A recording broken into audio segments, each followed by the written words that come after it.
Ipasabina ni Senador Bato de la Rosa ang mga miyembro ng gabineteng hindi sumipot sa ikalawang pagdinig ng Senado kaugnay ng pag-aresto kay dating Pangulong Duterte. May sagot naman dyan ang Malacanang. Nasa frontline na balitang yan si Mean Los Baños. Mga bakanting upuan ang bumungad kay Senator Amy Marcos sa pagpapatuloy ng pagdinig kaugnay sa pagpapaaresto ng International Criminal Court kay dating Pangulong Rodrigo Duterte. Walang sumipot ni isa sa mga inimbitahang miyembro ng gabinete ni Pangulong Bongbong Marcos. Para tayong pumunta ng birthday party, walang dumating na bisita. Napakalungkot naman po, malungkot yung Pilipino. Una nang sumulat si Executive Secretary Lucas Bersamin na hindi na nila padadaluhin ang mga cabinet secretary dahil nasagot naman na raw ang lahat ng tanong sa unang pagdinig, sabay giit ulit ng executive privilege. Pero kinontra yan ng kapatid ng Pangulo. Ang katotohanang tinatago ay kasinungalingan din. Nagmimistula tuloy na may cover-up sa mga nangyayari. Si Senator Bato de la Rosa pinalaga ng pangiistab ng mga taga-ehekutibo. Ito'y tahasang pagbaliwala sa doktrina ng checks and balances ng ating gobyerno. I think we are now on the verge of a constitutional crisis. Hirit pa ni Bato, baka mauwi sa constitutional crisis ang pangiistab ng mga opisyal ng ehekutibo.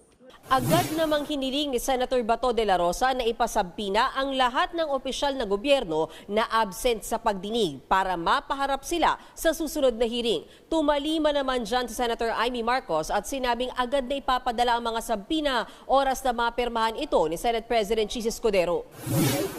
Kukonsultahin daw muna ni Escudero ang legal department ng Senado bago magdesisyon kung pipirma ba siya o hindi sa sabpina. Hindi pwedeng pigilan ang pagdinig ng Senado o ng Kongreso for that matter dahil may pending case.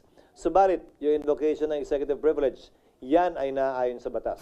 Sagot naman ng palasyo sa banta ni De La Rosa na ipasabpina ang mga opisyal na gabinete. Nasa kanya po yan. Kung magpapasubpina siya, siguraduhin lamang din po niya na siya po ay magpapakita. Hindi po ba niya natatandaan na nagkaroon na ng first hearing? Siya po yata yung wala. That was an opportunity para sa kanya para magtanong.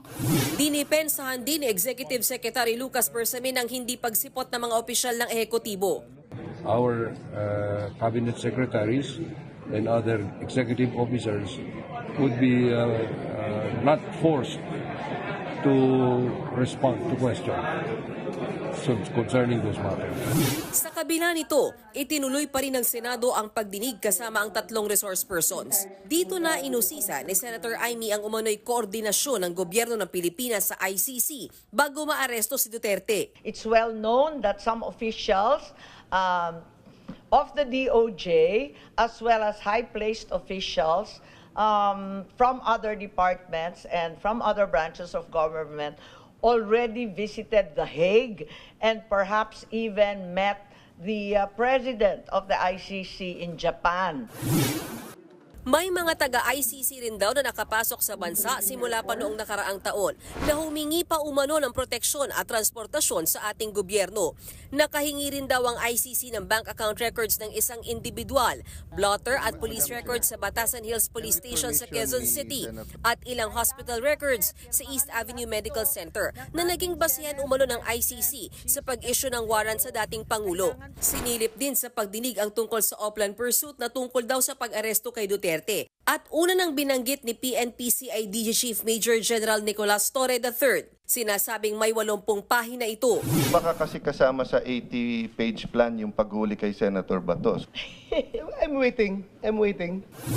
Magi ang eroplano kung saan isinakay si Digong papuntang The Hague, napansing pareho sa eroplanong minsang sinakyan ni PBBM noon. Magsasagawa pa raw ng susunod na pagdinig ang Senado tungkol dito. Nagbabalita mula sa Frontline, Mean Los Baños, News 5.